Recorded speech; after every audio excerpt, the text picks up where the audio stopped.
The rule of the streets.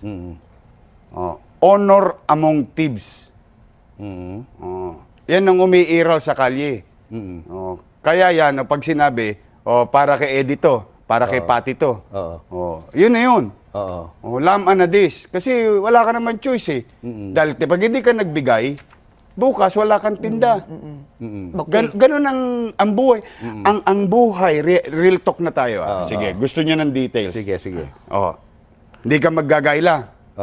Maya-maya lang, darating na yung kolektor, ituchuchu ka na sa lespo. Tapos mamaya titiklop ka na. Ibebenta na nila yung rights. Gustong-gusto nga nilang hindi ka naglalagay eh. Bakit? Katatanggap pa lang nila ng rights eh. Di pagka naitanggal ka doon dahil hindi ka naggayla, may 30 mil naman silang panibagong fresh money. Kaya sabi ko sa inyo, hindi totoo na may ilang tao